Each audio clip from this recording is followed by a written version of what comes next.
ઉત્તર પ્રદેશમાં આજે એક મેસિવ અપડેટ આવ્યો છે. લગભગ 2.89 કરોડ વોટર્સના નામ ડ્રાફ્ટ લિસ્ટમાંથી હટી ગયા. ચલો ડિટેલમાં સમજીએ કે શું થયું. ધ ટાઈમ્સ ઓફ ઇન્ડિયા દ્વારા જણાવવામાં આવ્યું કે યુપીની ઇલેક્ટોરલ રોલને એક્યુરેટ બનાવવા માટે સ્પેશિયલ ઇન્ટેન્સિવ રિવિઝન SIR ચલાઈ છે. આ પ્રોસેસમાં ટોટલ 2.89 કરોડ વોટર્સના નામ ડ્રાફ્ટ લિસ્ટમાંથી રિમૂવ કરવામાં આવ્યા છે. એ બી એક મોટો નંબર છે.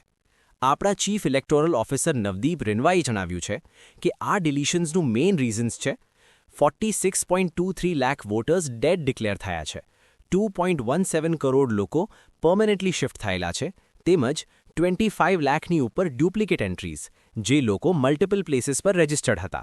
તેમજ ધી ઇન્ડિયન એક્સપ્રેસ દ્વારા જણાવવામાં આવ્યું કે આ કામ પૂરું થઈને યુપીમાં 12.55 કરોડ વોટર્સની ડ્રાફ્ટ લિસ્ટ તૈયાર થઈ ગઈ છે, જેમાં 81% લોકોના નામ રિટેઇન થાય છે અને આ લિસ્ટ 6 માર્ચ 2026ની ફાઇનલ ડેટ સુધીમાં પબ્લિક ઓબ્જેક્શન માટે રહેશે. NDTV ઇન્ડિયાના અહેવાલ મુજબ people now can file claims or objections from January 6 to February 6. જે લોકોને લાગતું નથી કે તેનું નામ સાચું હતું, તેમાં ઓપોર્ચ્યુનિટી છે. આ રિવિઝન એ ઇલેક્શન્સની ટ્રાન્સપેરન્સી અને ફેરનેસને મજબૂત બનાવવા માટે છે. અશી જગ્યા પર ફેક તેનું વોટિંગ રાઇટ્સ વડે કન્ફ્યુઝનને અવોઇડ કરવા માટે છે. તમે જ વોટર લિસ્ટમાં છો કે નહીં ચેક કરો અને એન્શ્યોર કરો કે તમારું નામ સેફ છે. આ બધી ઇન્ફો તમને ઇલેક્ટોરલ રોલ પ્રોસેસને સમજવા મદદ કરશે.